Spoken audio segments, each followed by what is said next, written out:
It's time for some Prime. Oh, yeah. And Well, we're waiting. It has begun! I am Optimus Prime. I'm in my prime. Welcome to prime time, bitch! Yeah, baby! I hope you liked that intro. It's been a few months since I did an Amazon Prime pickup video, and, well, I got 11 movies from Amazon and one from eBay. And the one from eBay kind of surprised me because I thought it was an official release. And because I was scrolling through, I was like, holy crap, they put that out on a series finally? And I'm talking about From, the series From. And From is a really good series. Me and Chris watch it like crazy. I've told everybody about it. I don't know if Eddie's caught up on it or not, but it mixes elements of Stephen King with Lost. It's like a spiritual successor to that series. And the lead actor from Lost, one of the actors, is in From. And it's a really good series. It's really good. The fourth season just came out in April.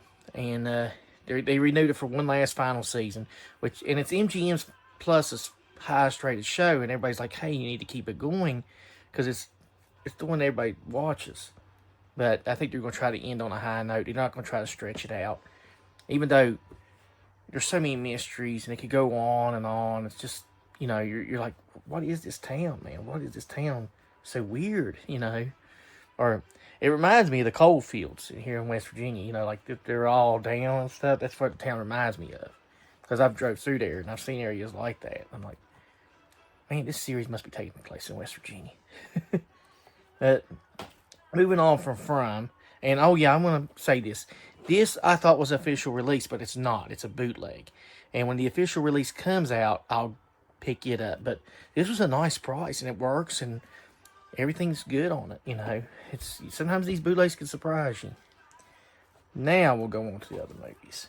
And I picked up these 11 from Amazon, and I've been notching down movies off my list, going through, just going, shoo, shoo.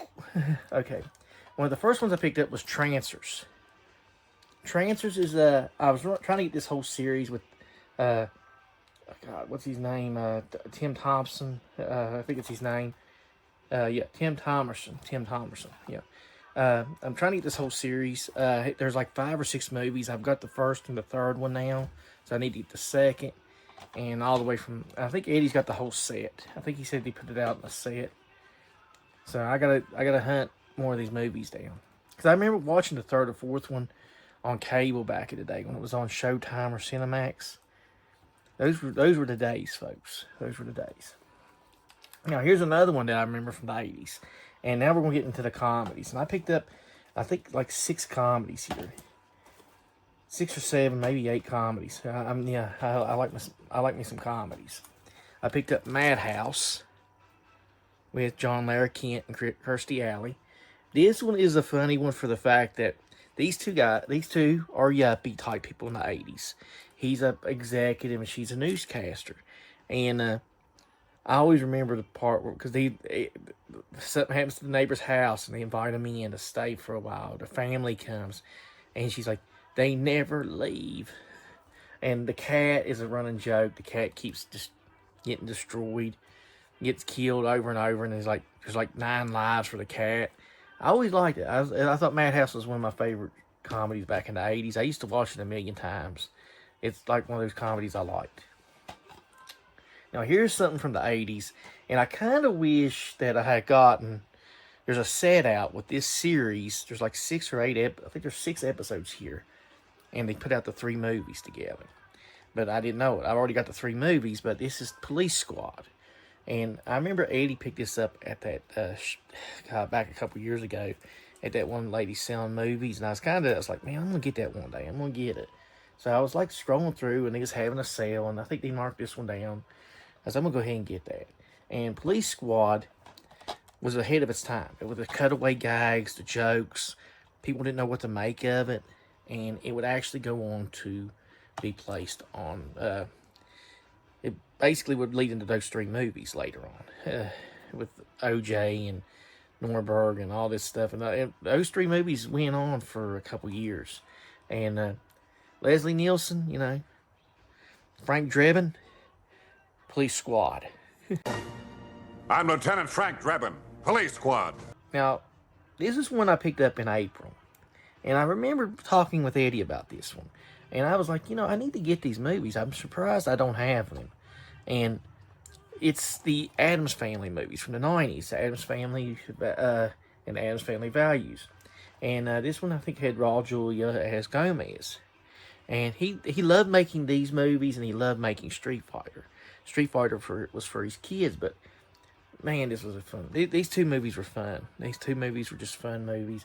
Christina Ricci became a big-time actress from it. She'd appear in all kinds of movies after it. Christopher Lloyd as Uncle Fester. I mean, everybody you could say is well casted in this. Julia as Gomez and Angelica Houston as Morticia. You know, everybody was just well cast in this entire thing. And I remember that Hammer had the song out, baby. Addams Family. They were just too legit. Yeah, I was a Hammer fan. I liked his music. I'll admit it. I was a Hammer fan. I liked him over Vanilla Ice. Okay, that was the big fight back in the early 90s. You know, my sister was big into Vanilla Ice because he was, you know. But Vanilla Ice, was nothing wrong with him. I think he's a pretty funny guy. I just love that he leans into that stuff now about the GTO and the Adam Sandler movies that he's made, and he does the ninja rap and all that stuff because it's fun to lean into that because, you know, there's nothing wrong with it. And here comes the rain again. Now, yeah, it's the rain outside. But now, staying with comedy, I actually got this movie because I just wanted one of these Richard Pryor movies. I didn't know he made a movie called Grease Lightning, but I got Moving.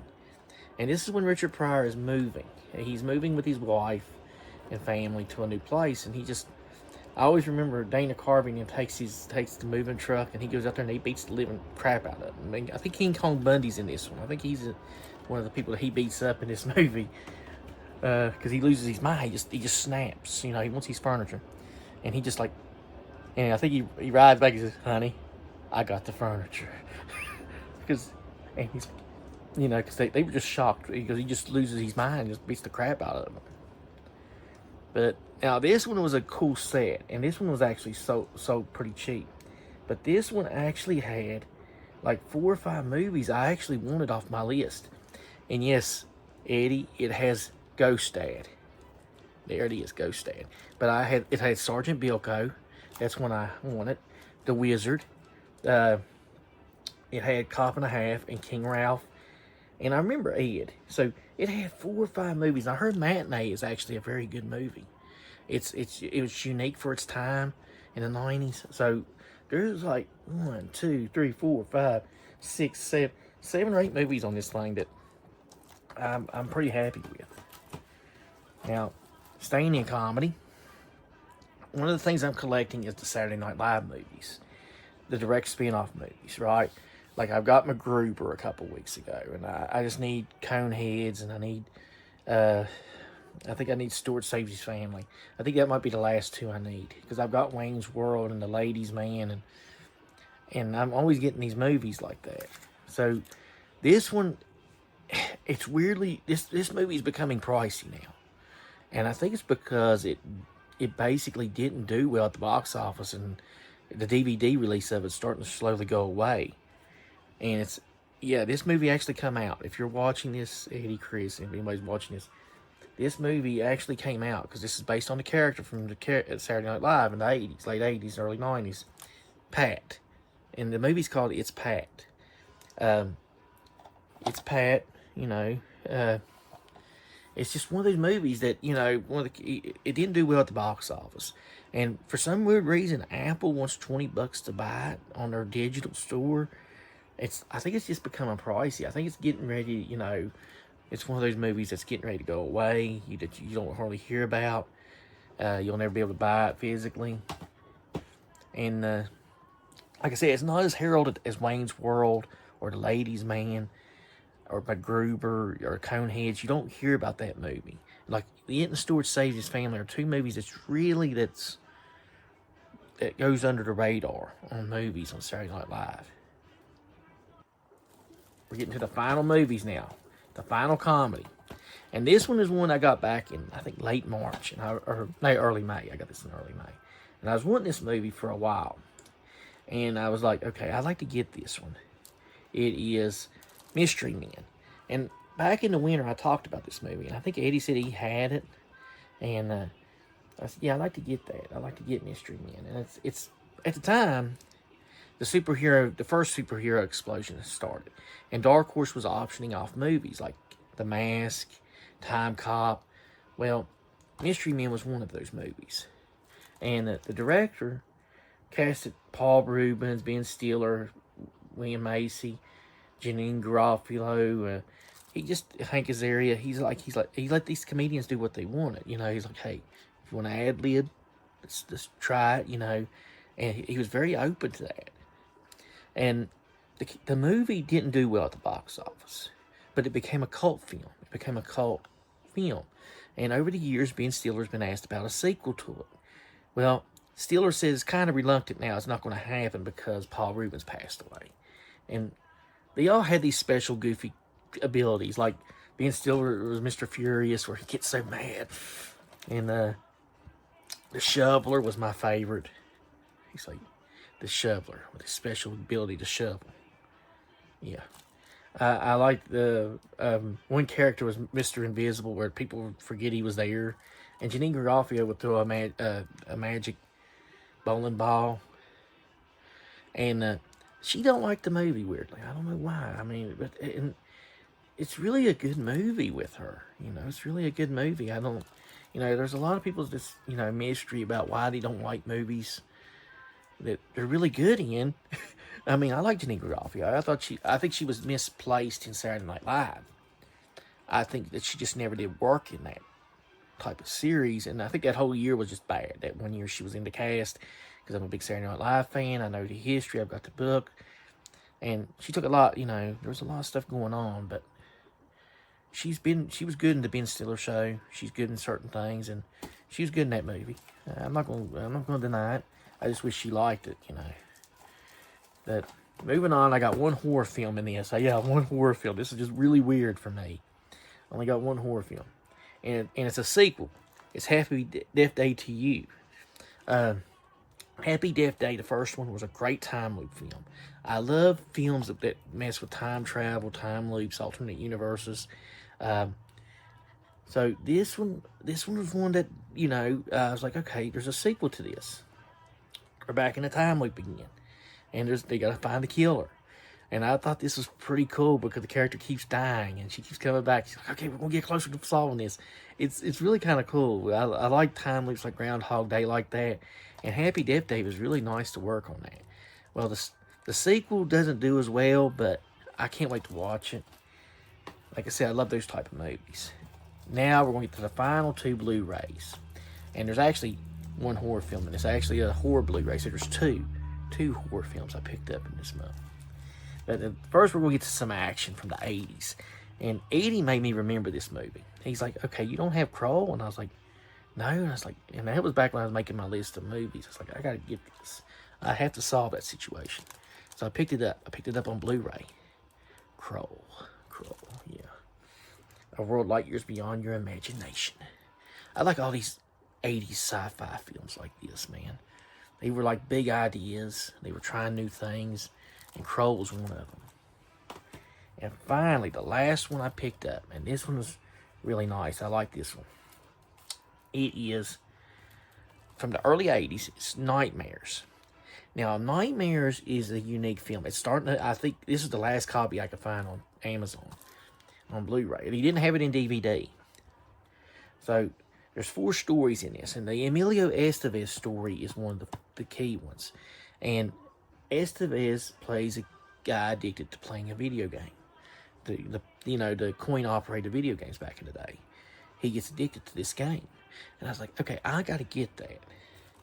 I mean, and, finding some nice 80s horror films like this. And this is, like I said, it's got 4 stories, but I remember the Estevez one the most.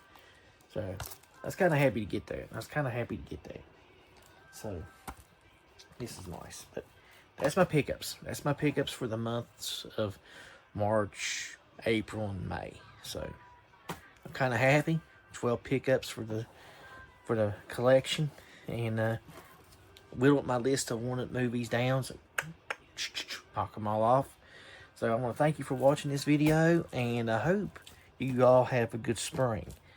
And yeah, it's been raining off and on out there, so stay dry. Stay dry. Yeah, I'm gonna go watch some nightmares.